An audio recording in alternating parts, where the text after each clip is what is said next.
Prologue by Honoré de Balzac. Certain persons have interrogated the author as to why there was such a demand for these tales that no year passes without his giving an installment of them, and why he has lately taken to writing commas mixed up with bad syllables, at which the ladies publicly knit their brows, and have put to him other questions of a like character.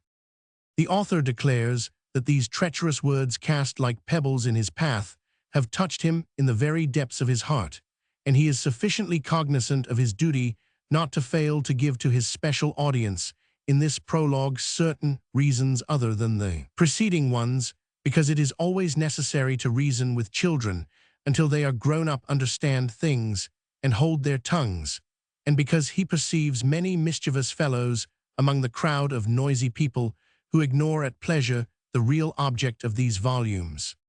In the first place, know that if certain virtuous ladies, I say virtuous, because common and low-class women do not read these stories, preferring those that are never published, on the contrary, other citizens' wives and ladies of high respectability and godliness, although doubtless disgusted with the subject matter, read them piously to satisfy an evil spirit, and thus keep themselves virtuous. Do you understand, my good reapers of horns? It is better to be deceived by the tale of a book than cuckolded through the story of a gentleman. You are saved the damage by this poor fool's, besides which often your lady becomes enamored, is seized with fecund agitations to your advantage raised in her by the present book. Therefore, do these volumes assist to populate the land, and maintain it in mirth, honor, and health. I say mirth, because much is to be derived from these tales. I say honor, because you save your nest from the claws of that youthful demon named cuckoldom. In the language of the Celts, I say health, because this book incites that which was prescribed by the Church of Salerno. For the avoidance of cerebral plethora, can you derive a like proof in any other typographically blackened portfolios? Ha! Ha! Where are the books that make children think? Nowhere, but you will find a glut of children making books, which beget nothing but weariness.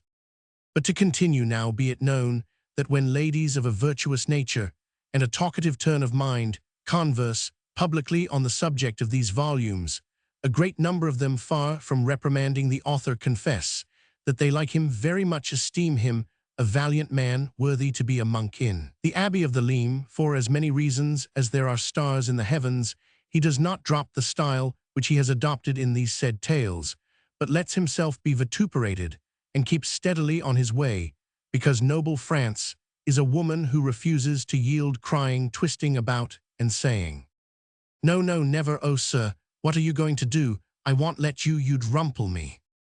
And when the volume is done and finished, all smiles, she exclaims, "Oh master, are there any more to come?"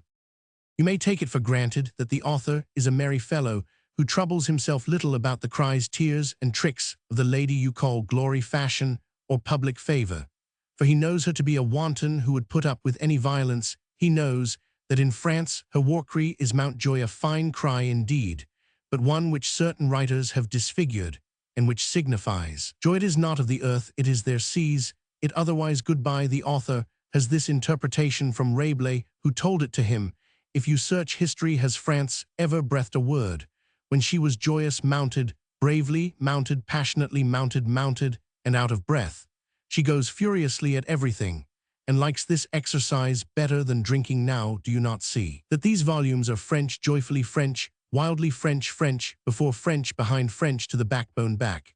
Then curs, strike up the music, silence bigots, advance, my merry wags, my little pages, put your soft hands into the ladies' hands, and tickle them in the middle of the hand, of course. Ha ha! These are high-sounding and peripatetic reasons, or the author knows nothing of sound and the philosophy of Aristotle. He has on his side the crown of France, and the oriflamme of the king, and Monsieur St. Denis, who, having lost his head, said, "Mount me, joy." Do you mean to say, you quadrupeds, that the word is wrong? No, it was certainly heard by a great many people at the time, but in these days of deep wretchedness, you believe nothing concerning the good old saints. The author has not finished. Yet know all ye who read these tales with eye and hand, feel them in the head alone, and love them for the joy they bring you, and which goes to your heart. Know that the author, having in an evil hour let his ideas, id est, his inheritance, go astray, and being unable to get them together again, found himself in a state of mental nudity.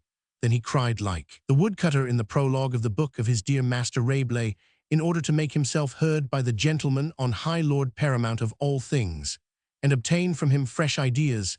This said Most High, still busy with the congress of the time, threw to him, through Mercury, an inkstand with 2 cups, on which was engraved, after the manner of a motto, these 3 letters Ave.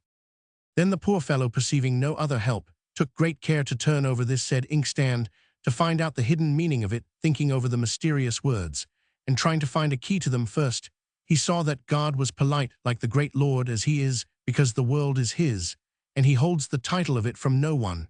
But since in thinking over the days of his youth, he remembered no great service rendered to God, the author was in doubt concerning this hollow civility, and pondered long, without finding out the real substance of the celestial utensil, by reason of turning it, and twisting it, about studying it, looking at it, feeling it, emptying it, knocking it, in an interrogatory manner, smacking it down, standing it up straight, standing it on one side, and turning it upside down. He read backwards, Eva, who is Eva, if not all women in one, therefore, by the voice divine, was it said to the author. Think of women, woman will heal thy wound, stop the waste hole in thy bag of tricks, woman, is thy wealth, have but one woman, dress undress, and fondle that women make use of the woman, woman is everything, woman has an inkstand of her own, dip thy pen in that bottomless ink pot, women like love, make love to her with the pen, only tickle her fantasies, and sketch merrily for her 1,000 pictures of love, in 1,000 pretty ways. Woman is generous, and all for one, or one for all, must pay the painter, and furnish the hairs of the brush. Now muse upon that which is written here, Ave hail Eva woman, or Eva woman, Ave hail, yes, she makes and unmakes. High then, for the inkstand, what does woman like best? What does she desire? All the special things of love, and woman is right to have children, to produce an imitation of nature, which is always in labor. Come to me, then woman, come to me, Eva. With this the author began to dip into that fertile ink pot, where there was a brain fluid concocted by virtues from on high, in a talismanic fashion. From one cup there came serious things, which wrote themselves in brown ink, and from the other trifling things, which merely gave a roseate hue to the pages of the manuscript. The poor author has often, from carelessness, mixed the inks, now here, now there, but as soon as the heavy sentences, difficult to smooth, polish, and brighten up, of some work suitable to the taste of the day, are finished, the author, eager to amuse himself, in spite of the small amount of merry ink remaining in the left cup, steals, and bears eagerly therefrom a few penfuls with great delight. These said penfuls are indeed these same droll tales, the authority on which is above suspicion, because it flows from a divine source, as is shown in this, the author's naive confession. Certain evil-disposed people will still cry out at this, but can you find a man perfectly contented on this lump of mud? Is it not a shame? In this, the author has wisely comported himself in imitation of a higher power, and he proves it by acuity. Listen, is it not most clearly demonstrated to thee? Learn that the sovereign Lord of worlds has made an infinite number of heavy, weighty, and serious machines, with great wheels, large chains, terrible notches, and frightfully complicated screws and weights like the roasting jack, but also has amused himself with little trifles and grotesque things, light as zephyrs, and has made also naive and pleasant creations, at which you laugh directly you see them. Is it not so then in all eccentric works, such as the very spacious edifice undertaken by the author in order to model himself upon the laws of the above-named Lord? It is necessary to fashion certain delicate flowers, pleasant insects, fine dragons, well-twisted, imbricated, and color-red, nay, even gilt, although he is often short of gold, and throw them at the feet of his snow-clad mountains, piles of rocks, and other cloud-capped philosophers, long and terrible works, marble columns, real thoughts carved in porphyry. Are unclean beasts who despise and repudiate the figures, fantasies, harmonies, and roulades of the fair muse of drollery.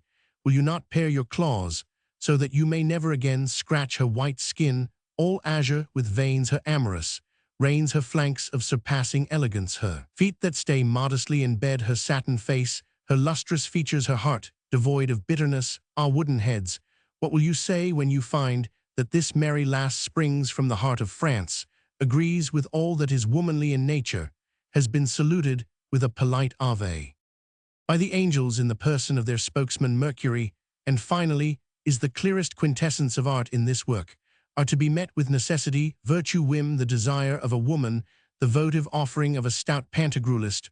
All are here. Hold your peace, then drink to the author, and let his inkstand with the double cup endow the gay science with 100 glorious droll tales.